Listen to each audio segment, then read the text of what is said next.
गई क्या सारी स्थितियां लोकसभा चुनाव के बाद? विनोद जी, हरियाणा में आम आदमी पार्टी भी है और हरियाणा में एएसपी प्लस जेजेपी और बीएसपी प्लस आईएनएलडी भी है। ये वोट कटुआ साबित होंगे तो किस पार्टी के लिए साबित होंगे? या फिर वो जो एक आम चर्चा है हरियाणा की सड़कों पर, गलियों में, जमीन पर कि जेजेपी 0, आईएनएलडी एक आधी कोई सीट जीत ले तो जीत ले, आम आदमी पार्टी का भी तकरीबन यही हश्र होगा, ये स्थापित सत्य है या फिर कुछ और? देखिए गरिमा जी, दो चीजें हैं। पर संजय जी से जो आंकड़ों के हमारे बाजीगर हैं संजय कुमार जी, उन्होंने ये बात स्पष्ट कही है कि चुनाव बाइपोलर है। तो मैं भी मानता हूं चुनाव बाइपोलर, और जब चुनाव बाइपोलर होता है तो जो छोटी दूसरी पार्टियां होती हैं जिनका स्ट्रेक कम होता है या नहीं होता है वो मैटर नहीं करती हैं। तो पश्चिम बंगाल में चुनाव बाइपोलर था तो कांग्रेस और लेफ्ट कहां कुछ कर पाई, इतनी पुरानी पार्टी थी। या जहां भी बाइपोलर चुनाव जब हो जाता है तो, और आम आदमी पार्टी का तो वैसे कोई स्टेक हरियाणा में है नहीं। अरविंद केजरीवाल खुद कह रहे हैं अगर 3 महीने पहले छोड़ा होता तो हमारी सरकार बन जाती। सरकार तो गुजरात में नहीं बनी, वहां तो कई महीनों से वो प्रचार करते रहे। केजरीवाल तो हरियाणा में भी कह रहे हैं कि हमारे बगैर कोई सरकार नहीं बना पाएगा। नहीं, वो तो नेता लोग भाषण देते थे, वो हमेशा इस तरह की बातें कही जाती हैं अपने वर्कर को उत्साह करने के लिए। मैं एक दूसरी तरफ आपका ध्यान दिलाना चाहता हूँ जिसपे शायद जो है हमारे किसी वक्ता ने टच नहीं किया। हरियाणा में एक नैरेटिव पिछले कई वर्षों से चल रहा है, जाट वर्सेस नॉन जाट। देखिए, मैं इससे सहमत नहीं हूं। जब कोई राज्य हो, जब एंटी इनकम्बेंसी होती है तो ऐसा नहीं है एक वर्ग में है और दूसरे वर्ग में नहीं है। 1987 का विधानसभा चुनाव हरियाणा का याद करिए, देवीलाल जी न्याय युद्ध लेके चल रहे थे तो 90 में 85 सीटें जीती थी उनके गठबंधन ने। तो क्या उसमें सिर्फ जाटों का वोट था? जो जाट पार्टी के नेता थे, नॉन जाट से वोट नहीं दिया था उनको। और वही चौधरी देवीलाल जो 89 में 2 जगह से चुनाव 3 जगह से लड़े थे, लोकसभा का 1 जगह से हारे थे, 2 जगह से जीते थे। 91 में विधानसभा भी हारे और लोकसभा भी हारे, और कांग्रेस 51 सीटें पर पहुंच गई जिसकी 9 सीटें थी, 5 सीटें थी 87 में। और फिर बंसीलाल का गठबंधन जो है 1996 में वो पहुंच गया 57 सीटों पर। तो हरियाणा में हमेशा डिसाइसिव मैंडेट लोग देते रहे हैं। जब बीजेपी को भी दिया तब भी डिसाइसिव दिया। 2019 का चुनाव छोड़ दीजिए, उससे में वोट करता है ना हरियाणा। तो ये जाट और गैर जाट के जो नैरेटिव है, जाट और गैर जाट नैरेटिव है, मैं इससे कम से कम सहमत नहीं हूं। जब एंटी इनकम्बेंसी होती है, अगर महंगाई है तो जाट को भी परेशान करेगी और गैर जाट को भी करेगी। अगर बेरोजगारी है तो दोनों को परेशान करेगी। लेकिन विनोद जी, परेशान करेगी। एक बात पर थोड़ी क्लैरिटी दीजिए दर्शकों को भी। भाई 6,000 से 10,000 किसान सम्मान निधि हो गई, ये वादा है।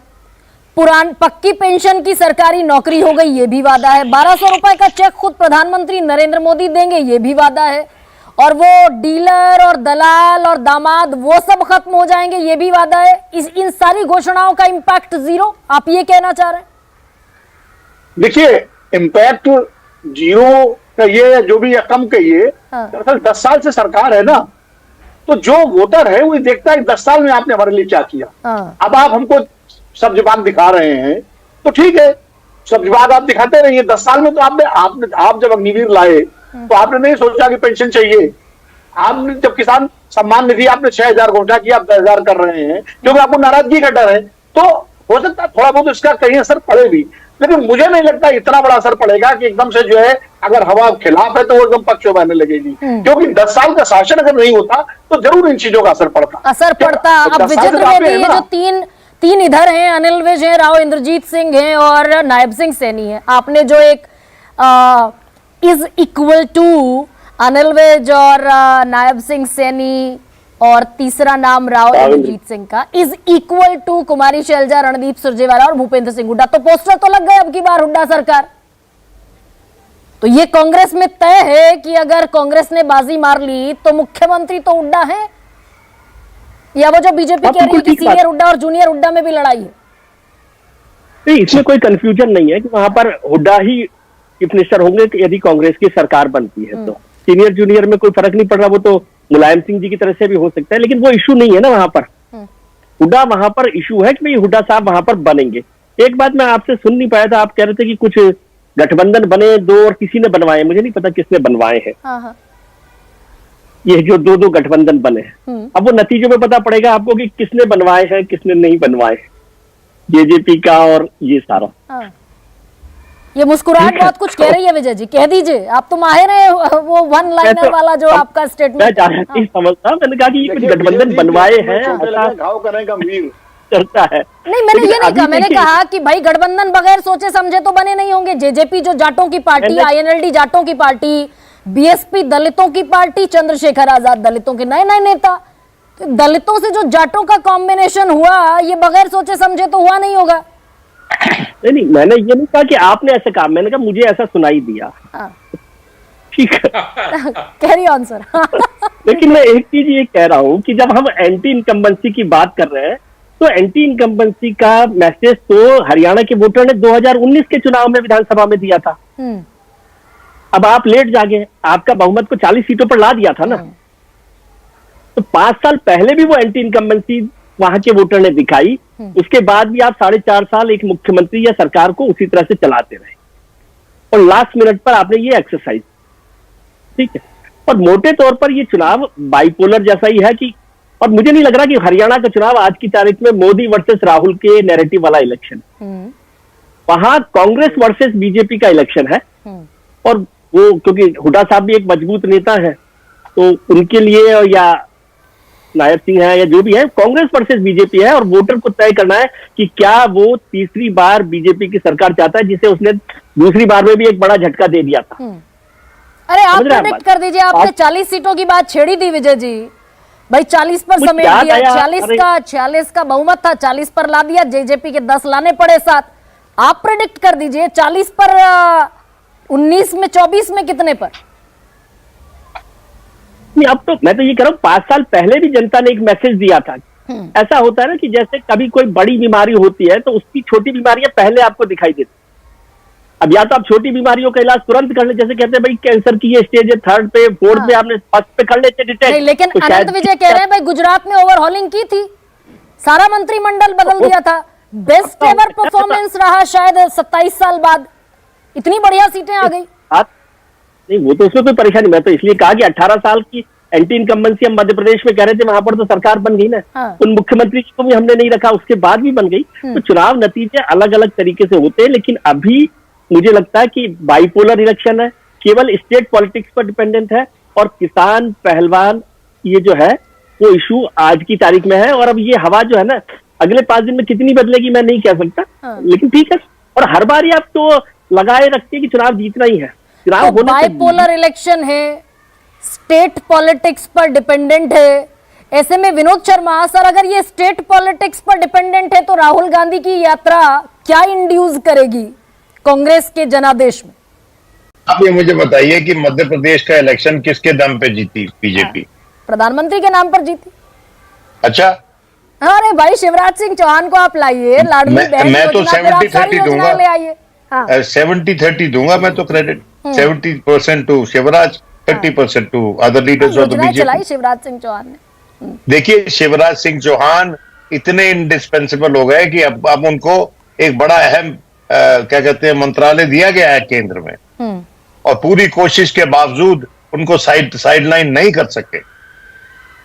देखिए, कुछ नेता जो होते हैं जो अपने दम पे खड़े हो जाते हैं, अपना व्यक्तित्व होता है, आकर्षण होता है उनका अपना व्यक्तिगत, उनको आप साइडलाइंस नहीं कर सकते।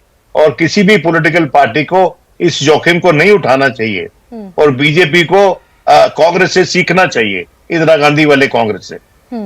तो एक जो एकतरफा यूनिलैटरल जो वहां पर रिट चलती है कुछ लोगों की, उसमें थोड़ा डेमोक्रेटिक फेरबदल होना चाहिए। और देखिए, आपने कहा कि खट्टर साहब को नहीं दिखाया, खट्टर साहब को हिसाब में तो थे ना मोदी जी के साथ, आखिर में लाया गया उनको, आखिर में आए ना। अरे देखो, अब इतना आप देखिए ना कि वो खट्टर साहब जिनको ये छुपा रहे थे, उन खट्टर साहब को जो छुपा रहे थे, उनको दिखा भी नहीं रहे थे, उनको तो केंद्रीय मंत्री बना दिया, और राव इंद्रजीत अभी भी मिनिस्टर ऑफ स्टेट है। तो ये पॉलिटिक्स की आयरनीज होती है, आयरनीज। लेकिन विनोद जी, इस पर थोड़ा सा, इस पर मुझे एक कंक्लूडिंग पॉइंट दीजिए।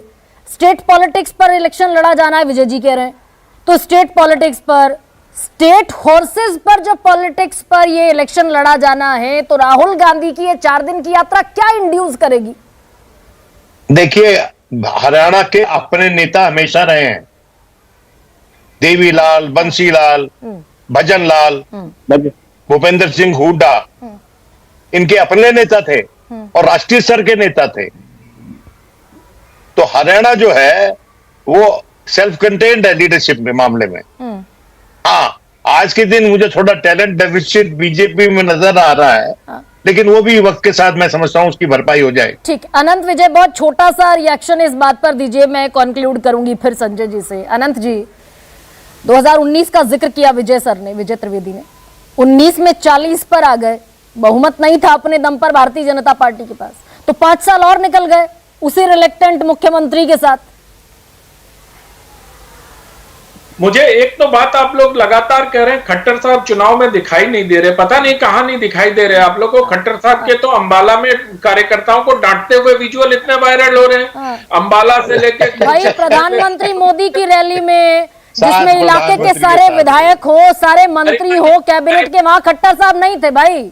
अनंत जी नहीं थे खट्टर साहब, आप मान लीजिए। चक्कर यही है कि आप कुछ लोगों को इतना पैम्पर करती हैं और अनइंटरप्टेड बोलने का मौका देती हैं। हम जैसे ही बोलते हैं आप हमारे ऊपर मतलब इम्पोज कर देते हैं। कह लीजिए सर, आज शिकायत पूरी कीजिए आज अपनी।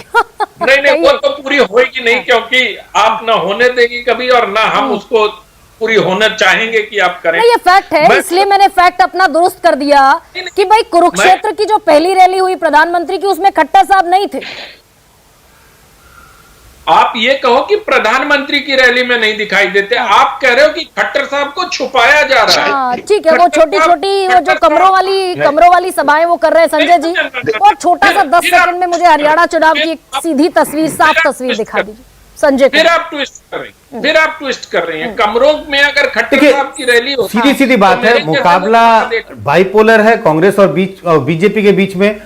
और 2019 में बीजेपी की स्थिति अगर हम 2014 से तुलना करें, उसमें बीजेपी अपने दम पर मेजॉरिटी नहीं ले पाई थी।